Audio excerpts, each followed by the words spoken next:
Hello out there. Welcome to Ex-Execs. We are three former executive leaders and workers across the world, and we're delighted to bring our podcast to you. We hope you're doing well. My name is John, and with me are Tarek and Robin, and I'm going to ask them each the question: which member of the Beatles do they think they most resemble? And I'm going to ask you first, Tarek, because you smiled when I asked that question. So, because you've also got an answer coming. Difficult one, but probably George Harrison. Only because I have a large guitar collection. You do, which we can't see right now. Often we no, can you can't see it. Yeah, we'd like to. We want that back. Get back to your guitar collection. That's right. Robin, how about you? So I was more of an Earth, Wind and Fire man. But Are you happy to say that in front of 70? Yeah, I love a bit of Earth, Wind and Fire, but I guess with Mick Jagger, because one day I'd love to do yoga. Right, okay. He wasn't in the Beatles, obviously, but that's all right. We'll let you off. Oh, no, he was in the Rolling Stones. He was in the Rolling Stones. You're getting blank. Yeah. I'm going then. We are Hello. ex-executives, and we're starting to that age. I know, now, I'm not really into the Beatles. I was more of a soul man. You're more of a soul I'm going to man. go for, I'm a soul man. I'm going to go Paul McCartney. Paul McCartney, everyone's favourite Beatle, they say. I think McCartney's amazing. I should go Paul McCartney too, because I think he's great. And I wish I resembled him. Everyone's out there, Ringo thank you. Starr. We're- Ringo Starr? Nobody? Ringo Starr, no. Is he the best drummer in the world? No, he's not the best drummer in the Beatles. Okay, so everyone, thank you for joining us. We are three, as I said, former executives. We've trodden a long pathway to a time when we can reflect on our professional journeys. And our topic today, and the intention of our podcast, is to help you through your professional journey to as far towards the top as you want to go. And we want to give you the skills and the mindset and the abilities and the advice that will get you to in remarkable places. Because we've got to the top of those greasy poles, and we want you to enjoy that too. Today we want to talk about managing yourself.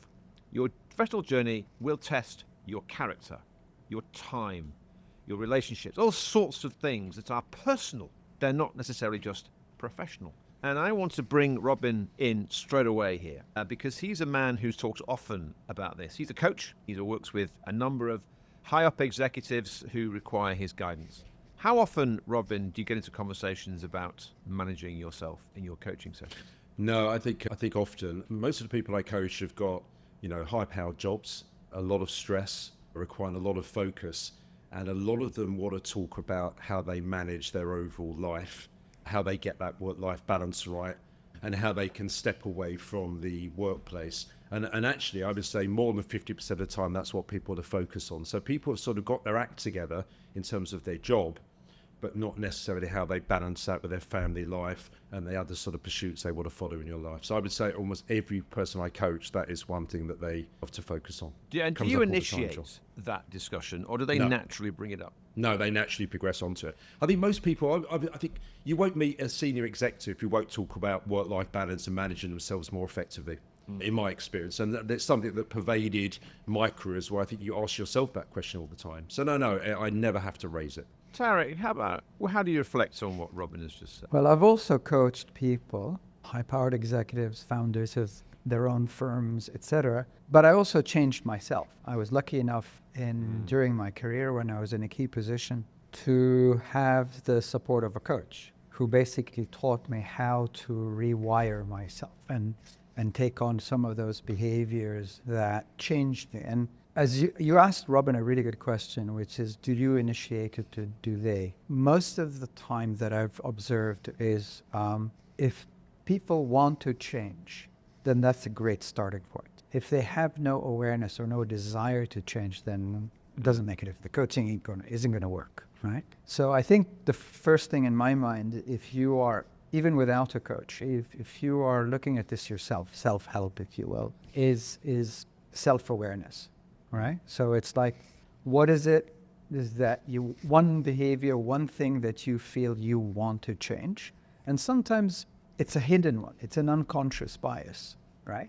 So I think noticing it, questioning it, challenging it, and then changing it by moving outside of your comfort zone. And I think to add to what Tarek said, most of the people I coach are aware of it. They're not very good at it necessarily. Yeah. Right? Yeah. So it's more about, I need to do something about this, and having to regularly come back to it because they're conscious of the fact they're probably not addressing it as well as they should. Correct. How about Yeah. you, John? What's your experience been with the leaders that you've dealt with? I don't coach as much as you two. I tend to teach, and I do exec work within companies. They're not sort of set 1 hour sessions that I do. I do day-long sessions working on strategy and culture and that sort of thing. I observe how people manage, particularly the directors of companies, how they manage themselves. And it is remarkable how the private seeps into the corporate or the professional. Of course. And that can be a dangerous thing. Whatever is happening elsewhere becomes, someone at work gets the backlash and the backwash from something. And it's something that, in a way, one of the first disciplines you learn when you're high up and everyone's watching you is how to cross the line into a professional life without bringing with you the baggage from home, which many of our employees do. Many of our employees bring baggage from home to work, and we understand that. We want to look after them. But if you lose your rag with somebody because there's a lot happening elsewhere and they get the treatment, that can be disastrous for your company but also for your personal career. So learning and can go in to the cross opposite the direction, line. John, right? And can go in the opposite direction, right? Where you're taking work stuff home as well. So it's in Absolutely. both directions. I want to come back to Tarek and ask to look at that phrase that you've taught me, actually, because we've had this conversation before. Rewiring yourself. It's an interesting metaphor. What do you mean by that? It is because the physics or the science of it or whatever is we all have gazillions of neural networks, right? And they are sort of embedded over time through experience, through learning, through societal impact, through whatever. And if you take a single behavior that you want to adopt, and this is scientifically proven, and you keep on doing it over a period of 90 days or a little bit more than that, right? What happens is it begins to become a new neural network in your brain, embedded in your brain. It becomes almost a secondary behavior. So if you take something like kindness, if you decide, I'm going to go out intentionally today and practice kindness throughout the whole day, and you keep on doing that over a period of time, it's very difficult to be kind and angry at somebody, the same person that is, at the same time. So what happens is you begin to create this new neural pathway and you begin to be much more compassionate, much more aware of other people. And that, as a leader, helps you to connect. And first of all, it's great for you. You get the benefit of it as well. So, I mean, there are lots of other things that you can do in terms of building these new neural networks. Think of them this way. I used to say this. When I was, a 10-year-old or 11-year-old, I had a very colorful pair of jeans. I'm not going to say what color. Okay. But a very colorful pair. And I thought they were great. Didn't think we'd get to fashion this early, but let's go for it. Come on. But, when you're 10, it's very different than when you're 30 or 40 or 50 or 60 or whatever. And that pair of jeans may not necessarily either fit or be that useful to you. Yeah. It's the same thing with behaviors. Behaviors that were helpful then may not necessarily be helpful. People hang on to them, right? And I think it's sort of that awareness and self-awareness of, I had one of the worst things I had was I had an attachment to an outcome. My self-worth was decided by what the outcome was. And I learned to uncouple that and rewire that bit. I think I read somewhere, now I may be wrong about this, Aristotle in the 4th century BC said ethics is about habits. Getting to habitually practice the appropriate or value is what embeds proper ethics in people. And I think what you said there, Tarek, backs that up, that there is a need to really focus on a particular behavior that you want to change and be intentional about it. So tell us which one. Come on, we're all dying to know. We've heard about your genes now, so we have no secrets. So tell us, what is one of the habits that you wanted to change, or the well, I think it's the one where I was attached to an outcome. And if you think about it, if you got promoted, if you got this deal, if you earned this bonus, if you got this recognition or accolade or whatever it is, therefore I'm very good. But you forget you are actually very good in terms of hopefully in terms of your friends, in terms of your family. Which is more important, right? Or what is important? And it goes back to the work-life balance thing that Robin was talking about. It's like putting things in complete perspective. And it isn't that singular focus of just career and just that title, that attachment to that outcome. So I reduced that dramatically, and it's part of it is ego, right? Yeah. A large Yeah, yeah. part of it is ego. Yeah. Put aside that ego, it's like you become much more human. You're fallible, you're vulnerable, you can ask for help. Sometimes leaders never ask for help, just like they never delegate. Robin, come on, come Anyway. in here. I can feel. Yeah, no, I'm not sure if this is a habit, but I think the thing that I tried to change was focusing on things in my life other than work, right? I think that's something you have to, because I think a lot of us are hardwired to be so focused on our careers in our early years. And so I really try to focus on developing other passions in my life. I think that's really important. And going back to the coaching, John, one of the questions that I always ask people right at the beginning of a coaching session is, other than work, other than your family, what is your passion? What is that one thing that when you're doing it, you are at peace, that you're in your place? Yeah. And for me, it's hiking, right? So It when is. I'm walking up a mountain with a rucksack on my back, walking mountains that I've never walked before, I'm in that space. That's my passion, right? Yep. A lot of people can't answer that question. And I think everyone has to be able to answer that question. And once you develop that passion, that becomes a wonderful distraction from a lot of the routines of life. So I'm a big believer in you have to have a passion in your life other than family. Yeah. Something that you personally are passionate about. And I mean, I can put gardening. that question to you too, of course. Well, and, gardening's becoming a big thing for you too, isn't it, Rob? No, I love gardening, but that's all because I love the outdoors. I don't think I'd be a very good indoor gardener. Don't put me into a greenhouse. But I just love being outdoors. Anything that takes me outdoors. I sometimes think I should have been a ranger, John. A forest ranger. Yeah, or a You know, forest. lived out in the forest. But no, I love anything to do with the outdoors. So, and right, anything great, that involves okay. exercise. Well, you and I Exercise. both have that deeply in common, and I can't help doing that because A, I've got 3 golden retrievers, and B, I live in the Yorkshire Dales, so I can't help. I mean, I climbed up a rather very high hill yesterday in the baking heat, and absolutely came home fulfilled. And then went for a wild swim. I went for a wild swim in a patch of river with my son and my wife. It was absolutely marvellous. But there is that question out there, Tarek. Is there such a thing as a work-life balance? It's a phrase that was not around when I started my career in the early 90s. Now it's a big phrase. It's been around a long time. What does it mean? Does it exist? If it does exist, how do you manage to create it? Work-life balance. WLB. I think basically there is such a thing.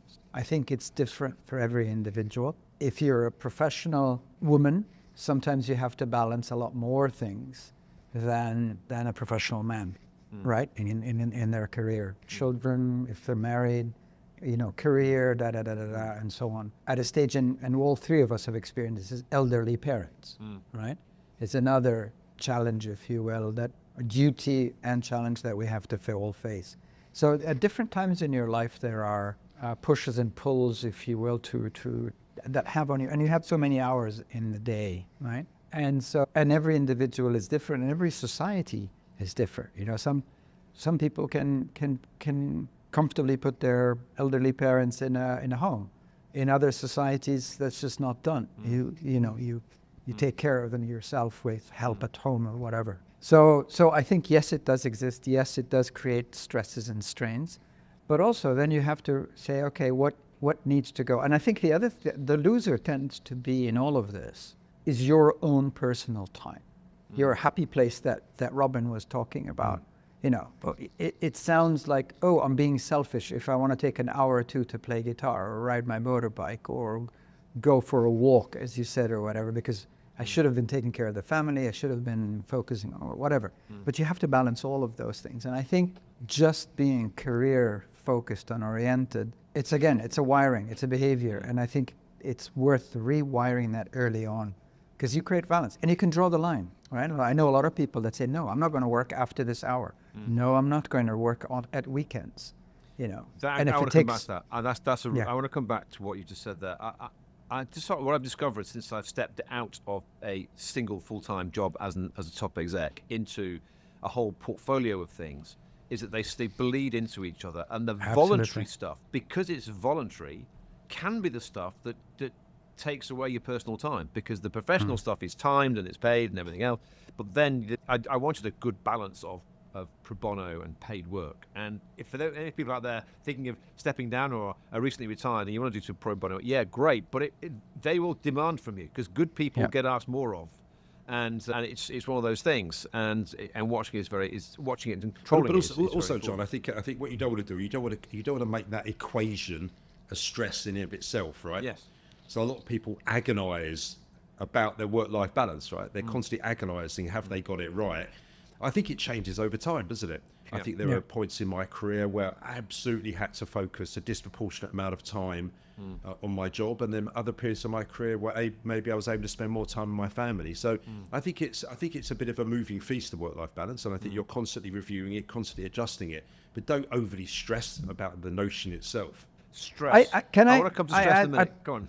Yeah, just before we get to stress, I think there's a choice. You're absolutely right, Robin. It's different times in your life that all of this has, different pressures or whatever. But there's also sometimes a conscious choice, because you can, if you have two possibilities of staying in your job or taking another job, even with the same firm, but the other job gives you a better, more rounded life. Let's not call it work-life balance, but a more rounded life. Then sometimes people say, well, you know what, I'm prepared to forego 10% of my potential increase in my salary for that. And I think most people will find that is worth the trade-off. No, the point I was making, Tarek, is that I think also we quite enjoy sometimes a bit of stress in our life. Right? Oh, totally. We enjoy it. And so I know people that have stepped away from quite stressful jobs and then they've missed them. Yeah. They've actually missed it. Yeah. And actually just having more time with the family hasn't been as satisfying as they once thought it was, right? So we're back to work life. We're back to life so work let's balance. get that balance, Because there is the excitement of work and the engagement with other people and the sense of achievement. I know, Tarek, you focus less on outcomes, but some people like outcomes and they miss achieving things. I often wonder how great sportswomen and sportsmen manage when they step off the pinnacle of their careers and manage the rest of their lives when they've been so ruthlessly competitive for the first 20 or 30 years of their existence. And I think that's very tough. I was just going to clarify something, or to make sure it's clear. When I say I reduce the attachment to an outcome, it's reduced my decision of self-worth related to the outcome. Right? Not the achievement itself. The achievement's great, fine, they happen. If they happen, they happen. If they don't happen, they don't happen. But how it affected me in myself, how I identified with it. So achievements no longer identified, because I could, cycling for 120 miles in a day sometimes was a great achievement. It had nothing to do with banking work or whatever that I was doing. Right? So anyway, I just wanted to clarify. Sorry, Robin, you were going to say something. I like that. No, I was going to. So one of the bits of feedback when we get on the podcast is people like to hear about when things didn't go well, right? Yeah. They don't always want to hear the good stories. So John, looking back on your career, any periods of time you can reflect on where you got the work-life balance wrong and what you do differently if you look back. And Tarek, same question to you as well. I'm quite fortunate in that quite a lot of this. I worked as the principal of two private schools. I lived on site. I was home in 2 minutes every evening, or when I didn't have stuff on in the evening, and I saw a lot of my family. A lot of and of course they were in my school, so I saw a lot of them in school. So that ticked the box. I think I was very, very disciplined. I know this is not I'm not answering your question, Robin, because I feel that now I feel that I still feel I got the balance right, because I never brought home work. I absolutely did not work in the evenings or the weekends. I mean, obviously I was at school on the weekends because it was boarding schools are always busy at weekends, but I didn't do any kind of really heavy paperwork. But I learned a lesson about stress, which I'm going to come to in a minute. So I don't really feel there was a moment when I was overwhelmed and I was lacking the chance to walk the dogs. I'm lucky in that I could afford the subscriptions to all the football matches I could possibly want to watch, and that's a 90-minute oasis for me to get away from whatever sport has always helped me manage. Playing it as well as watching it helped me manage my emotions, etc. I suppose I could have given a bit more sporting time to my sons because they're quite sporty boys. I feel I gave a lot of time to my girls because they were not quite the same kind of creatures, obviously, and I didn't quite understand them, so I spent more time with them to kind of follow what they were up to. But so there'd be 2 boys and 2 girls. I found that I got a great relationship with all 4 of them. It's very close, and so I can't really. It didn't. How about mentally? I was ready. I suppose I was ready for it. How about mentally? Because people often would accuse me of you're always thinking about work. So even though you may not be sitting at a desk actually working, You're always thinking about work. Yeah, now that I did get wrong. No, that's a good point. Right. I would do my emails on holiday in the south of France. And I would get told off for the fact that we've got to get to the market before it gets too hot. We want to go and buy some food for lunch. What are you doing? Get off your emails. So I would allow work to creep into Christmas Eve, on holiday in France, Easter weekend. I would let it happen. And sometimes my wife did tell me to stop, put the laptop away, stop doing my emails. Because I want to come to the inbox. I want to come to emails and inboxes. Right. I think that's a particular area that I think we should possibly zoom in on. I want to talk about stress as well. But let's talk about inbox. So Robin, well done. Great coaching there. You zeroed in and found the weak spot, which I had forgotten was there, and you found it. I think that's incredible. That's very perceptive of you. I'd pay you twice as much now for that kind of Excellent. I'll send you a kind of expertise. Tarek, talk to me about how you manage that gargantuan pressure on your phone, your laptop, your iPad, and the inbox, which is now proliferates with WhatsApp and with Messenger and with all the other channels. I hate that word, channel. Tell me about how you manage the thicket of communications. It's a lot easier now than it was when I was in the corporate life, because in the corporate life it was just a deluge of emails. And I think probably the best thing that I did, and multiple times over the years, especially when you're in a senior position, is I really handpicked a superb executive assistant. They manage. I'm not very well organized, and so they would manage quite a lot of my calendar, my box, my email box, etc., etc. And I tried never to send people emails just before the weekend. I tried definitely not to send them emails on the weekend. In fact, I reminded my old boss of a conversation we had. She used to send these emails on a weekend, and it would really screw up my Sunday when I wanted to go cycling or whatever. And I told her about it. She said, no, I'm just clearing my inbox. You don't need to read them. Send later. but it's like, later. Exactly. It's not about exactly. you. Yeah. I think that empathy is very important to developing. But it's because I had the conversation with her that she changed and she stopped because she didn't realize what she was doing. Robin, you were saying. Yeah, I think two things. The first one is, as Tarek said, have a really, really effective EA who you give access to your inbox to, who's able to clear probably 60 or 70% of the emails before you even get them. Yeah. One thing we did do, which I implemented, is never have more than 4 replies to an email. So if the email string goes more than 4, you can't have a 5th person adding to that email. You have to kill it at that point, either by visiting the person or by phoning them up. Right. And then also having periods of time when you're not accessing your mobile device. So I never use a mobile device in a meeting. I'll never check my emails in a meeting, and I'll never check my emails when I go to the gym. Right. So I'm going to stop you here. Periods of time. I want to drill into that. So that's not I write something, you write something, I write something, you write something. That's okay. That can keep going. It's the no, can't. You can have no more even than between 2 people. No more than 5 emails in a chain. Right. So once there's 5 emails in that chain, this email is not resolving the problem. Kill it. Okay.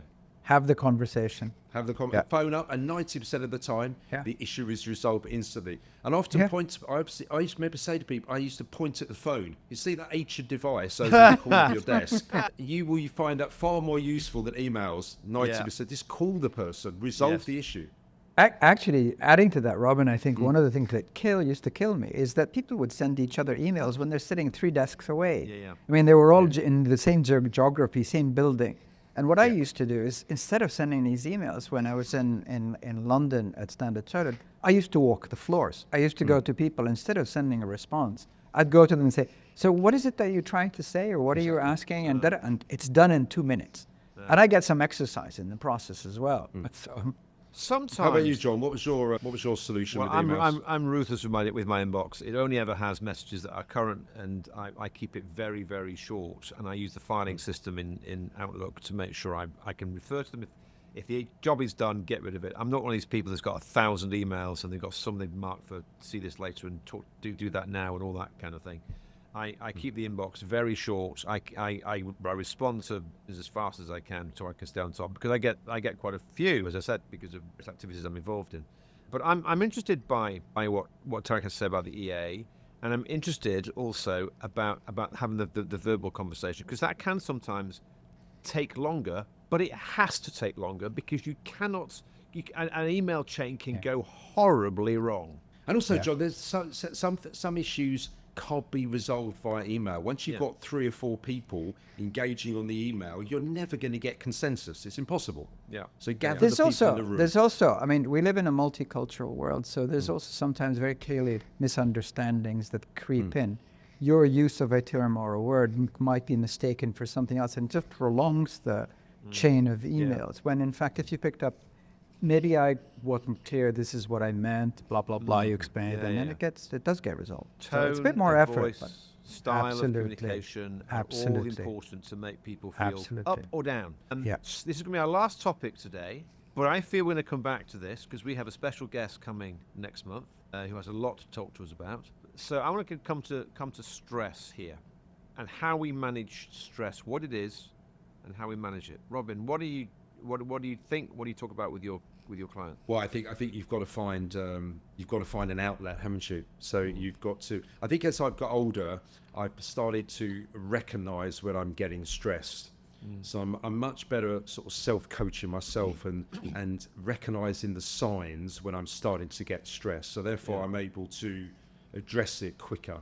Yeah. So when I get that sort of feeling, when I'm feeling a bit overwhelmed and I'm getting a bit touchy, etc., I address it much quicker than I did before. So signs for you are touchy, you're preoccupied, you're not hearing people around you talking to you. Yeah. And that's when you begin to feel... And getting impatient, wanting really quick answers to things when perhaps people need a bit of time, etc. So there's a lot of things in life generally that I recognise in myself a lot earlier now than I did before. And therefore I'm able, I call it self-coaching, which is another topic we can talk about. I've got a lot better at self-coaching. And with stress, for me, I have to get out of that situation. We talked about I have to go for a walk. I need to go to the gym. I need to use my hand exercise. Just something to take me out of that particular space. Yeah, Tarek, how about you and stress? Well, stress is a killer. Let's put it this way. Yeah. Or definitely most types of stress are killers. As Robin pointed out earlier, there are some stresses that are good. There's some, managed, organized, planned stress, if you're putting your teams through it, can actually build trust. You create the oxytocin by putting clarity, etc. So it's not all negative. However, most of the stress that I've seen in myself and in others that I've coached come from an emotion, right? It's anxiety, it's fear, it's just worries, whatever. It's an emotion. And the way that I've dealt with it, and I've got my clients to deal with it, is to think of emotions as, given that I'm next to the beach, waves that come and go. Your emotion that you had today is not necessarily the same as the emotion that you had 3 days ago, but you've labeled it the same thing. If you're sad about something, what you're sad about, level that vibration of sadness today in that particular situation. It's not the same as the sadness that you had, but your brain automatically links the two. So the best way to deal with it, I think, that I've found with my clients and so on, is to think of emotions on a spectrum. Contraction at one end, expansion on the other end, right? And you don't label it. And in any given moment during this conversation, you can zoom up and down that spectrum from expansion to contraction, which means it will eventually go. It's not always there. And that's a self-calming, self-coaching technique or tool. It's just not putting labels on stuff helps immediately. And there's lots of other things. As Robin was alluding to, go to your happy place, even if it's for 15 minutes. And it could be visualization, it could be a walk, it could be pick up a guitar, it could be whatever. Have a conversation with somebody else. Because we talked to Hani a couple of months back, and she was the COO of HSBC during the Arab Spring and all the upheaval that was going on around her in Cairo. And her capacity to manage herself, it had impact on other people's capacity to manage themselves. Being calm. So not only is it, if you are high up in a team, top of the tree, wherever you are and people look to you, keeping calm not only helps you, it helps them too. One of the interesting things, John, is that I remember Hania during that time in Egypt, because we worked together. I mean, what I often worried about was that I could be very calm externally, but I wasn't necessarily feeling very calm internally. Yeah. And that can be just as dangerous when you're not letting any of it out. You're keeping it all right. So you've got to find some outlet, haven't you, for that feeling. And I'll be honest with you. In the one or two exec sessions I do, even though I don't go there, sometimes people really offload. I mean, they really offload, and they've got nobody else. They can offload too, because if they do it to the chair starts thinking this guy's going bonkers. Or if they do it to their executive team, they say this lady's not going to manage the course, or whatever it is. They need somewhere where you absorb their inner thoughts. Do you find that, Robert? Do people offload? No, they do. In fact, I mean, there's one guy I coached a while back. He said, I either offload to you as my coach or I offload to my wife. And I'd much rather offload to you as my coach. Yeah. And it really was his opportunity. And I look back now, unlike Tarek, I never had a coach. And I look back now and wish I had. Yeah. Because I think I would have really found it useful to have that person, to your point, John, who I could have just spoken to, or I could have trusted, and I could have talked through some of these things with. Well, that's the exact reason why I got into coaching, because I felt that a lot of people that are chairs or CEOs cannot talk to anybody outside their organization. That's right. Or even inside their organization, nor do they want to take that stuff back home. So I felt, okay, I understand that space. I understand it really well because I've been there. But can I be that trusted confidant, that listening board initially, just let them talk, let them offload, as you say, and then give them some tools and help and ideas to work on it themselves. Hold the space for them, we call it. Marvellous. I'm going to ask you, Robin, to sum up in a moment, and I'm going to ask you, Tarek, to introduce our next guest. I think we'll start with you, Tarek, because I'll just give Robin a moment to process what we talked about today. Yeah, so our next guest is Bian Salins. I met Bian in the last couple of years, at one of those organizations that are preparing people for non-executive director roles on boards. And when I heard her story, she comes from India. She came from an environment which I'll let her speak about, but she, against all odds, had to rise up through the ranks, had a lot of self-belief, and she did incredibly well at LinkedIn and a number of other tech organizations. She's strong on marketing. So she actually has a lovely story to tell, and I don't want to take away from that. And I think it'll be a joy having her on with us in our podcast. We'll have lots of questions for her. Yep. Robin, what are the takeaways or the key points from today? I think it's been a really interesting discussion, because I think we've touched on something everyone is conscious of in their life, and that's been this whole notion of work-life balance. How do you get your work-life balance right? How do you make sure that you have those outlets? How can you develop passions in your life that are a distraction from all the stresses of work? And to that word, how do you actually manage your stress? So I think they're the topics we've touched on. I actually think, John Tat, this is a topic we should revisit based on feedback we get, because I think it's number one on almost everybody's agenda. So we should certainly dig, I think, deeper on some of these topics moving forward. We'd love feedback and questions from this, because we've got other things that we thought we might talk about: managing fear, developing trust, making complicated problems simple, just generally changing ourselves so that we fit, so we live lives beyond our jobs, and that there's something left of us, not a husk that's left when we stepped off the treadmill, so to speak.